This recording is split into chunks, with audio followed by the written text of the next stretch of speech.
This transfer window is going to be one of the most important windows for Arteta and Edu so far, as it's one where they have to improve on an 89-point season where we've demonstrated we're one of the best defensive units in Europe, if not the best, and already one of the best attacks in the league. So it's about improving fine margins which could be decisive in our next step, and I really don't think there's much clarity or agreement among the fan base in terms of what we actually need. And this is because you can make a strong case for Arsenal needing a player in every position this summer. But the reality is, when you're as good as Arsenal are, you simply can't sign 5 or 6 players in one window and expect to immediately get even better. Just look at Liverpool the summer before they won the Premier League. Albeit they'd just won the Champions League, their only signing was Adrian, and they built on their success, retaining the same group of core players.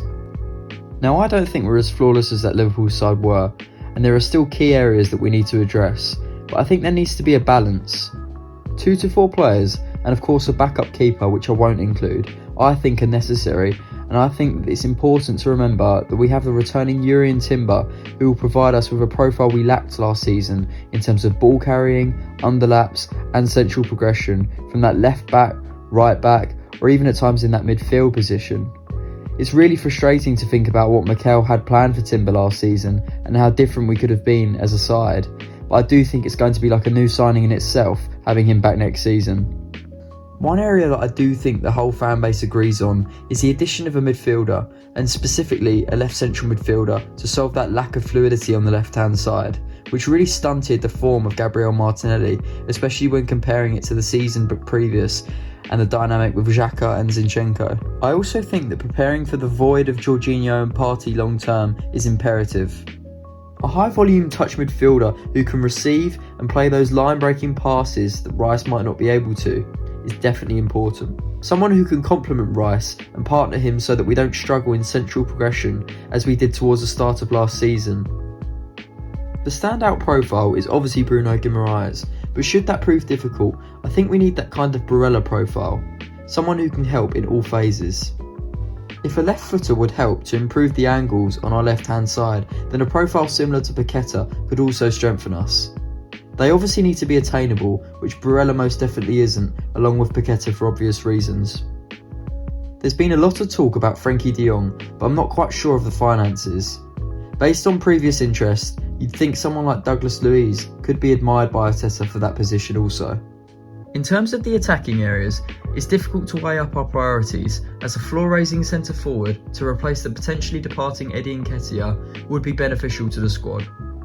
However, a pacey and direct wide player who is effective on the transition could be just as important.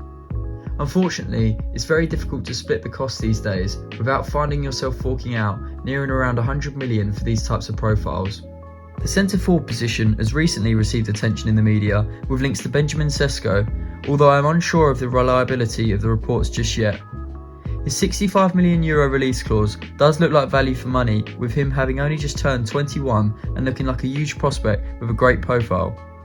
Technically gifted, strong aerially, great ball striking off either foot. Wide areas is difficult, as there has to be an element of consideration for covering on both flanks in order to offer support for the overly dependable Bukayo Saka. 6 months ago I would have said to you Pedro Neto is a must buy, however his injury record has proved a stumbling block. An interesting concept was a discussion on Marcus Rashford, but I'm not sure how feasible that transfer is and whether maybe it's more fan generated than genuine.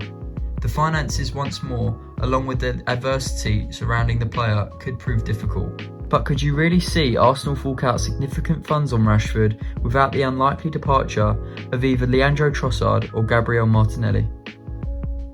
Nico Williams is another, although it doesn't look too straightforward a transfer.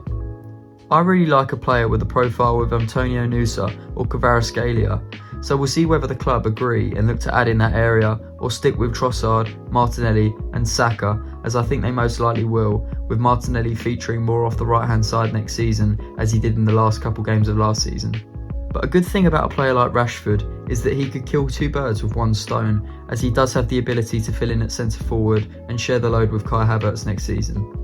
Now on to defensive areas, and I think the 2 main positions that we could look to strengthen are either an overlapping, more traditional left back or cover for William Saliba.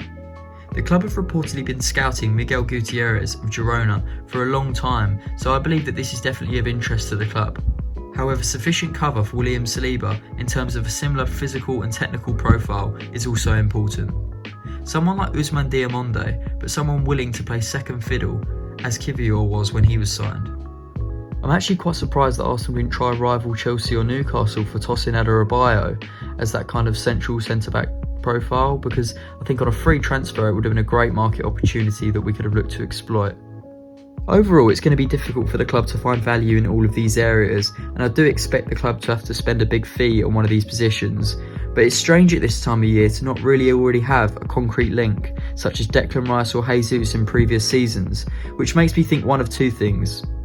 Either the plan isn't as set out and easy as in previous seasons, or the club have knuckled down on leaks and are doing their business in silence. I don't doubt groundwork has been laid for months and the hierarchy would have had a number of contingencies in place for the transfer window, but all I'm saying is, I can't wait for a link.